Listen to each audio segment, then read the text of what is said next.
Good evening. I'm Frank Congilose. I'm the managing partner here at CNA Financial Group. It's a pleasure to be with you this evening. And I'm sitting here with one of our partners over at CNA Financial Group, which is Brian Cunniff. Brian's been with us just under 20 years. He's one of our partners here, and he's one of our experts in the area of what we refer to as savings and accumulation. So our topic today, we're going to be talking about how to become a master, saver, how to hold on to more of your money. And we'll, share with you a few of our insights on this. But as we go forward, we'll just jump to a couple slides here because we always like to give you something to look at other than us.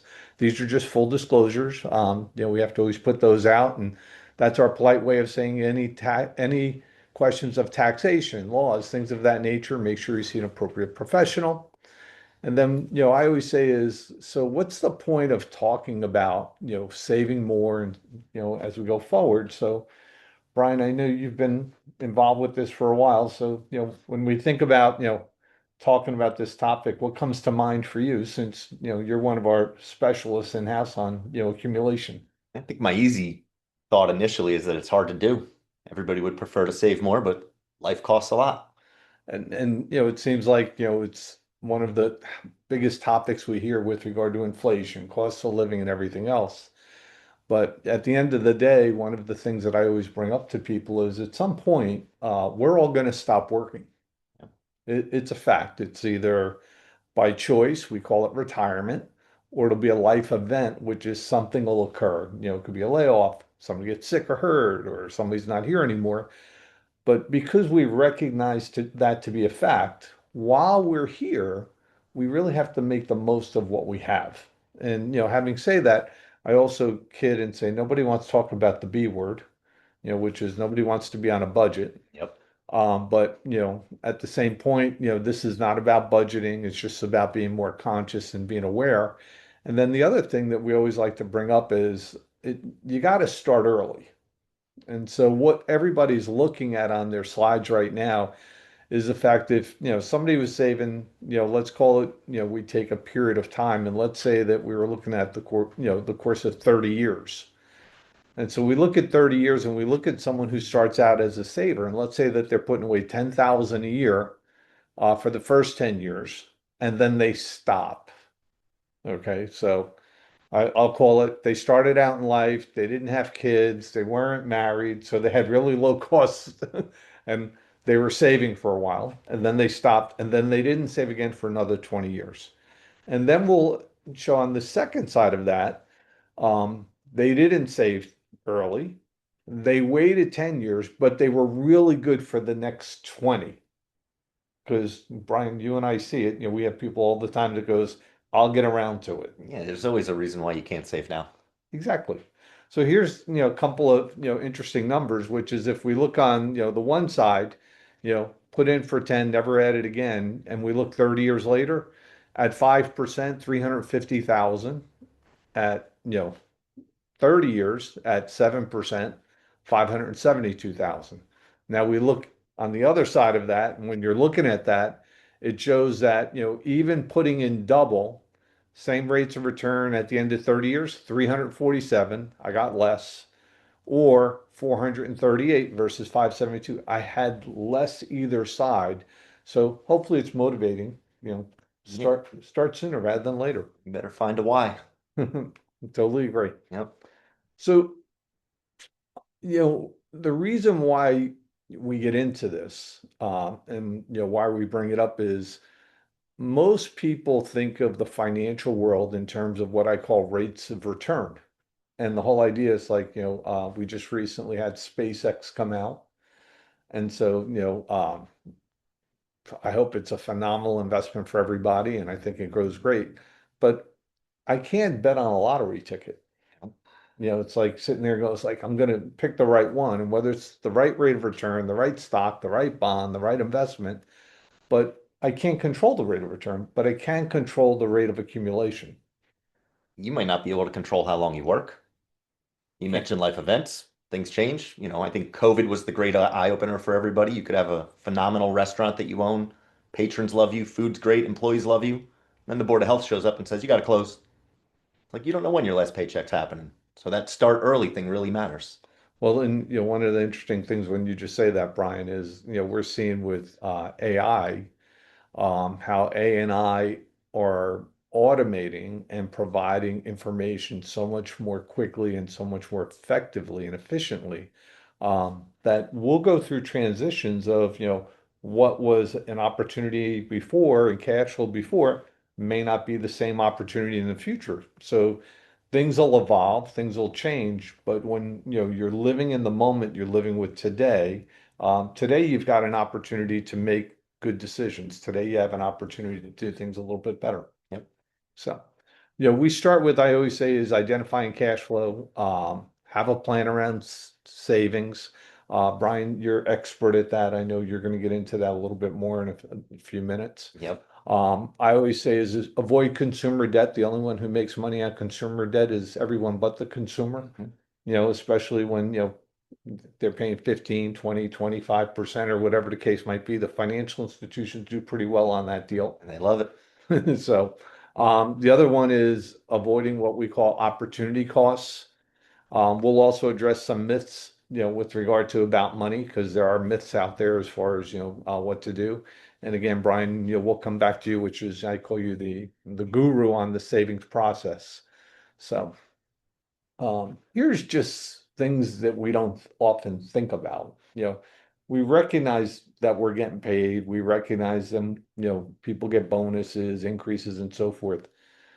But Brian, how often is it that you have clients that we're working with or people you come across that these things occur and they didn't say 5 cents more, than what occurred, I, what I, they were before the. I think there's tons of people that don't even realize they got a raise. It's a small raise. It's nominal. It might be 3%, which in a paycheck, 26 paychecks, it doesn't work out to that much. Direct deposit in the bank, I'm out living. I don't even see it. Just happens. That's it. And it's interesting because those incremental changes, they just kind of become an automatic, they get built into what we do. The other ones that we get pay increases that we don't realize, and it just depends upon who we're talking to, are what I refer to as the Social Security wage base.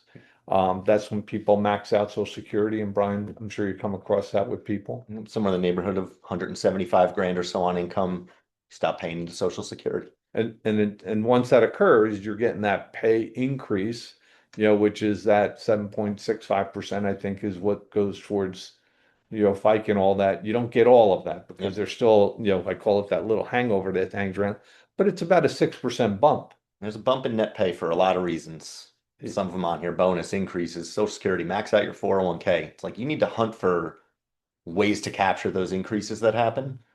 So we talk about our own version of AI, which is automatic increase. Right. It's like, how do we take advantage of that? And so that's the kind of one of the processes that we've developed here. And one of the key things, Brian, I hope that our viewers and our guests with us today are getting from this is that it's going to become a lot about intentional, which is, what you recognize, what you become aware of, you can make better decisions about.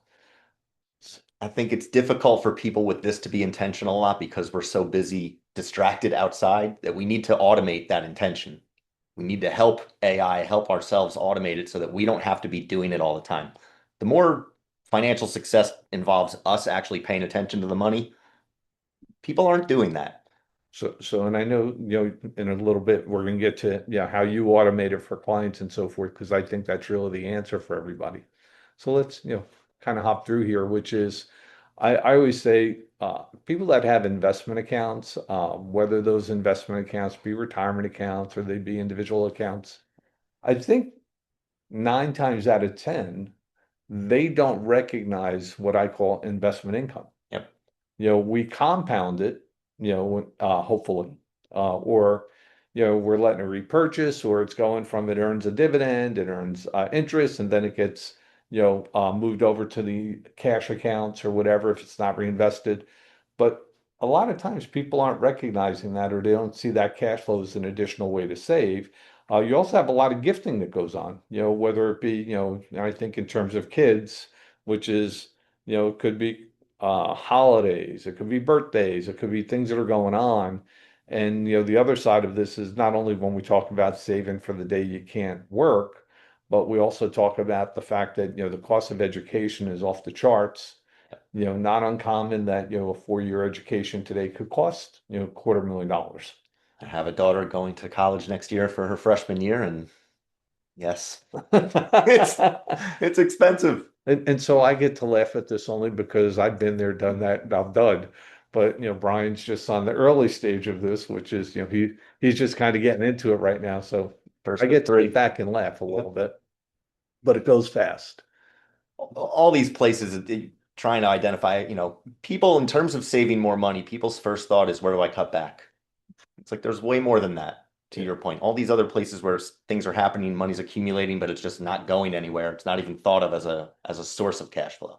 Well, I always say is that, it really starts with, one is identify where your money's going. And this is a reality. I did this actually this morning. So I got my American Express bill and I'm looking through the bill and I go, what in the world is this here? And it was something that I had signed up for online because it had like a trial 30-day and I wanted to see what it was. And then I noticed that it's like, oh, it's 9 months later, and I just realized that they're still billing me on this. And so it's, little things like that that we don't realize. We signed up for something, we're being charged for something, we don't even know what it is. But there's lots of things that we haven't really, I call it, checked in a long time on. Yeah, I mean, people are generally living, not staring at their finances. That's it. We're And busy. I think the only people, I shouldn't say this, but a lot of times the only people that are thinking about their finances is when they're prompted to by somebody else. Right. And it's a complex world to, with all the increased cost of living, whether it's your water bill, your electric bill, or just how many times do we see people paying $5,000 a year for kids' sports now? That didn't used to be there. How do you figure out all these And things? 5,000 is now, I think, on the lower You're side for probably stuff. right. It is. So I remember, my kids were going through it was free. Yeah. It was like, you're paying for their shirts or whatever the case might be. You paid, whatever minimal amount to sign them up. And after that, it is what it is. Or Yeah. they did some fundraising. These items on this checklist here, if you think about how people's staple items in their checkbook have evolved over time, I joke like my parents didn't have a gym membership.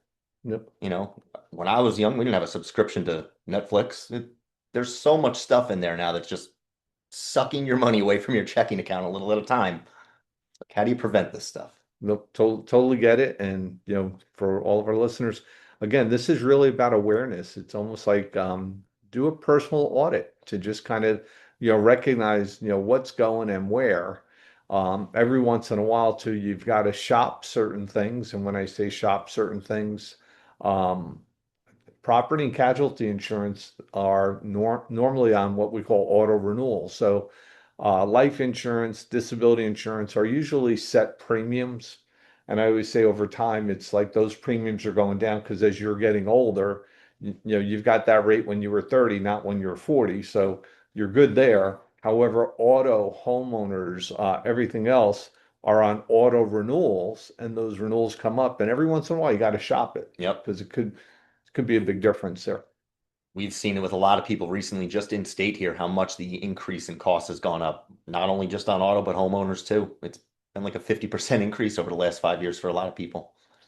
You're not going to not get it. You're going to do it. So something else has to give if you're not making more money. So it's great insight. Let's, talk a little bit about this, which is, we always say is, there's two sides of this, which is, one is we've got to take the pressure off, when you look on cash flow.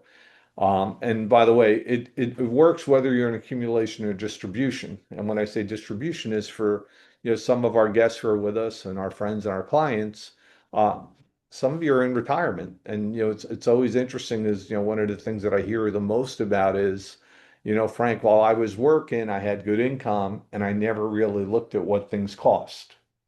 Okay. All of a sudden they stopped getting their paycheck and they were like, oh, when the paycheck comes from my investments, we become more conscious. Yep.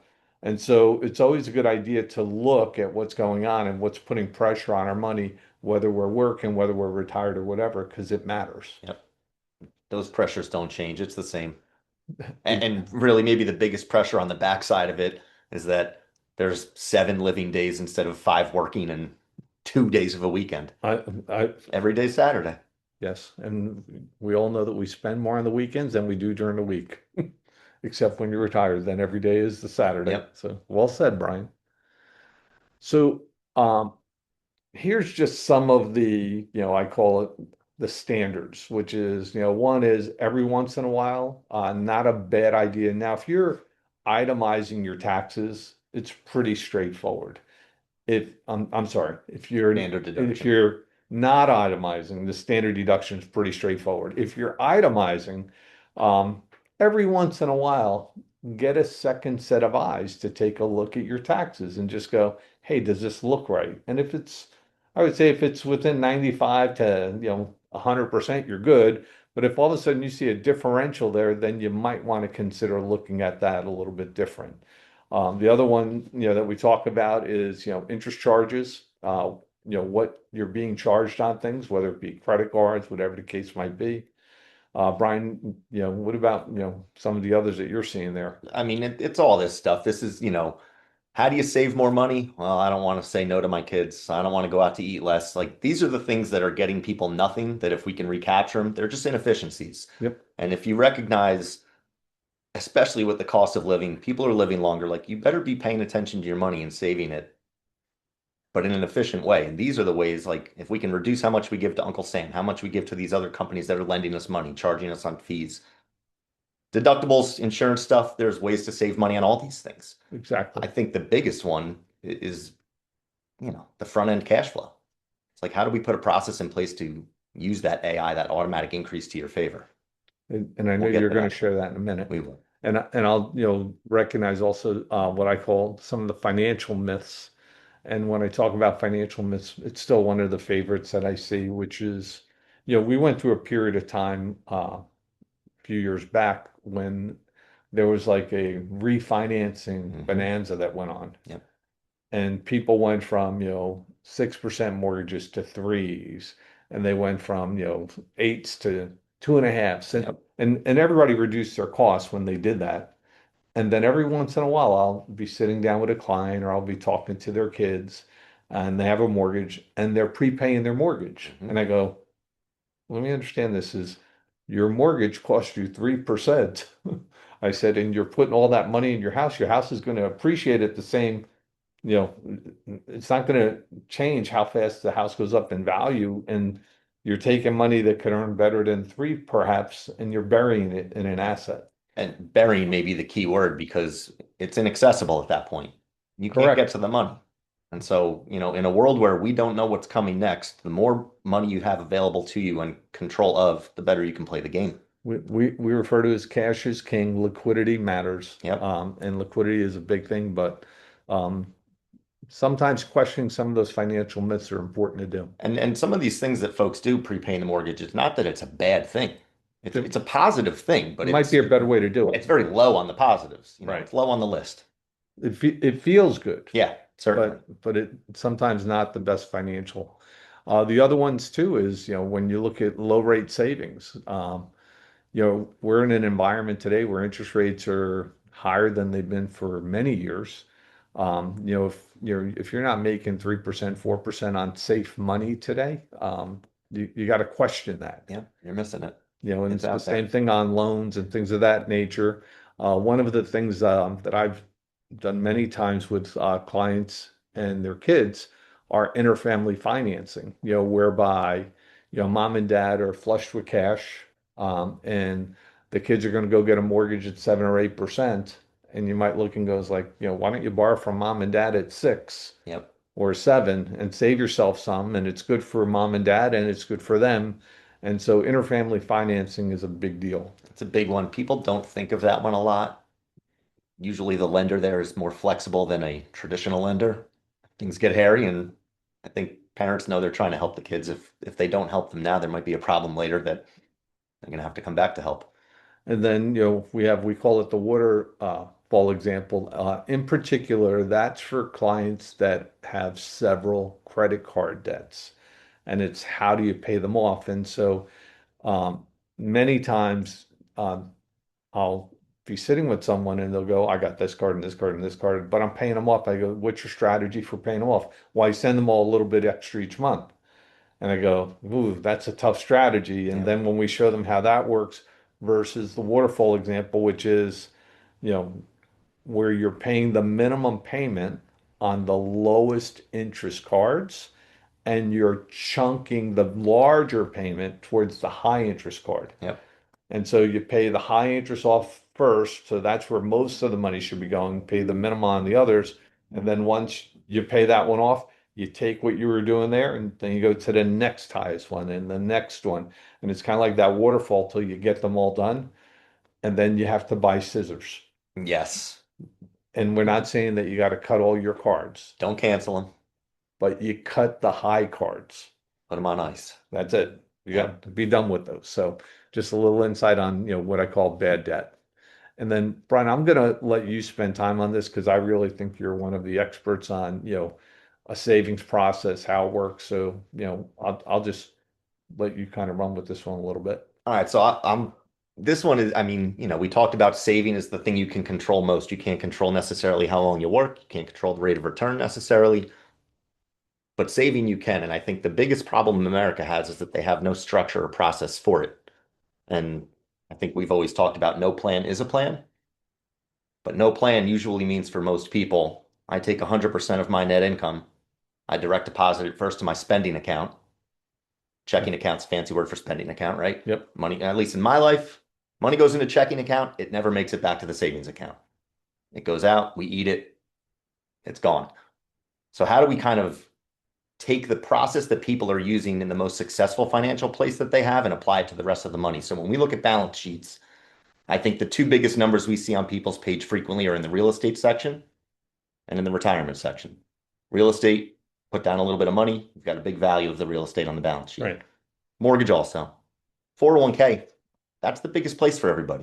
And it's like if you think about why that is, there's a couple reasons. And probably the most obvious one is that it's automated. That money doesn't get to your checking account first. It's not commingling spending and saving money. It happens before you even get it. And then as most people who are doing 401k are doing a percentage of pay. So the dollar amount that they're contributing to that retirement account is increasing as they get raises. It's great. Why don't we take that same logic and apply it to everywhere else on the balance sheet? Yep. So this process that we've developed is really, I think, twofold. One is to create a really efficient way to save money. And I think that's how it started for us. And I think what I've learned in my own practice is that what it's really done is kept me in touch with my clients more.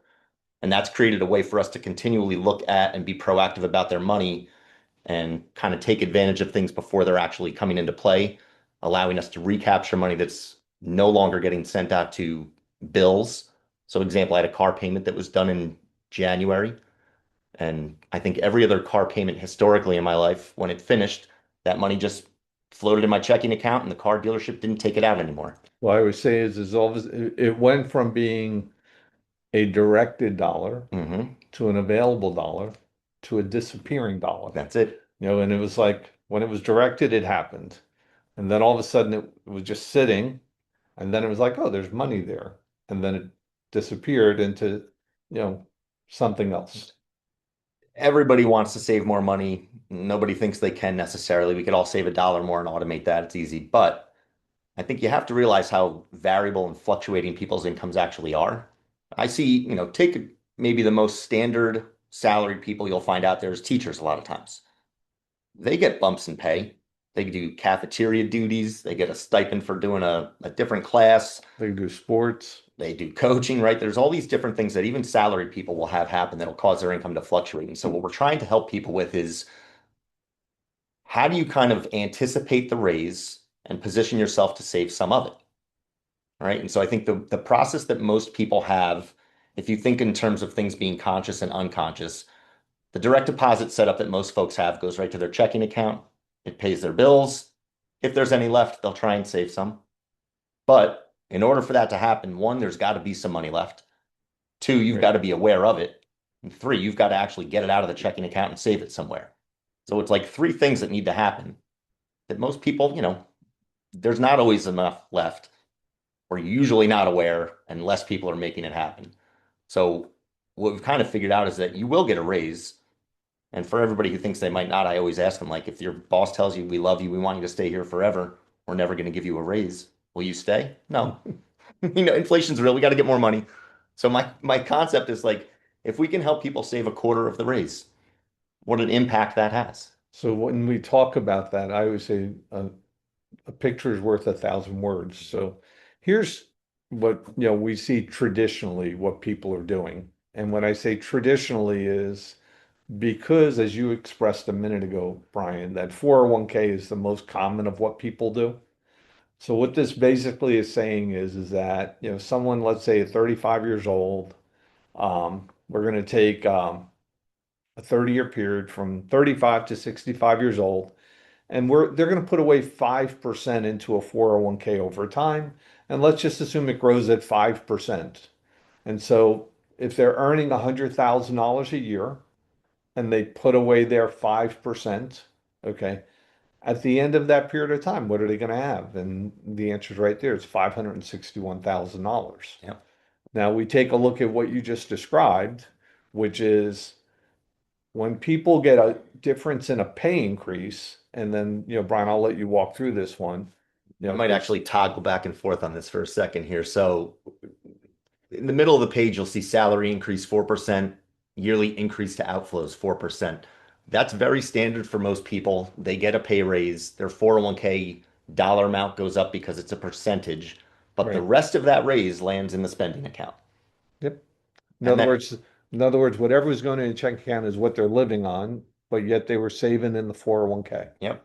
And so what we're suggesting is this, we some of us call this save 1%, some of us call this save a quarter of your raise. I think it's an easy concept to say, hey, if your boss gave you a $1 raise, let's assume that Uncle Sam takes 25 cents of it. Why don't you take 50 cents and improve your quality of life? Let's take 25 cents and save it. Should be theoretically easy. You double your money without changing the risk on your investments one bit, without noticing any quality of life difference. It's just how do we recapture some of this automated increase that's happening? Not all of it.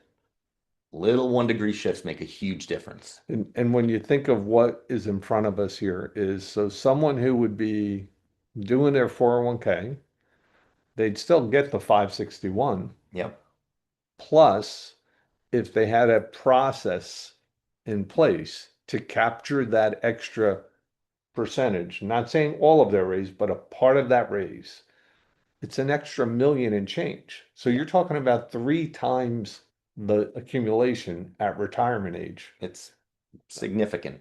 I mean, that's a big deal. And by the way, here's the interesting thing on that, Brian, is you didn't mention the B word. The budget? Yeah, we didn't talk about, hey, you got to go on a budget to do this. We're just talking about on a going forward basis that if you have a process in place around cash flow and accumulation, that's a significant difference. Very impactful. And again, if we have somebody else, you mentioned SpaceX coming out, like if you could be a phenomenal investor also, just think what happens to those numbers. Oh yeah, You because know? this is at 5%, across the board. Right. So it's great insight. And so the last thing I always say on our list is that, at the end of the day, um, if you really think about it, our quality of life economically is all based on our cash flow. So if you really think about it, it's like, how we live today from, the home we live in, where we eat, the cars we drive, where we vacation, it's all based on cash flow. Yep.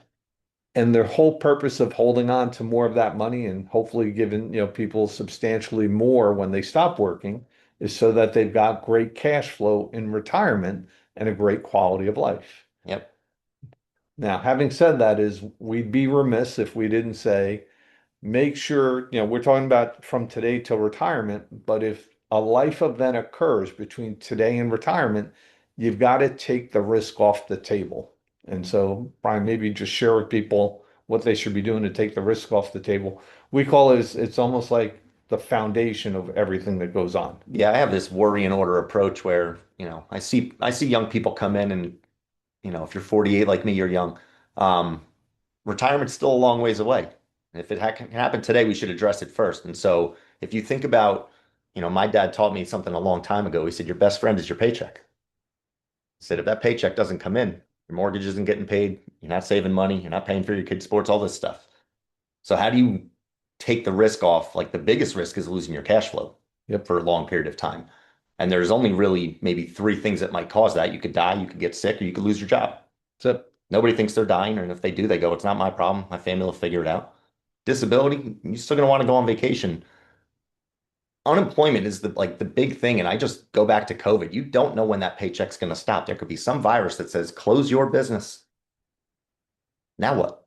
So unless you have this setup to make sure that that cash flow continues under any and every circumstance, the rest of the plan will get interrupted. The rate of return won't make up for it.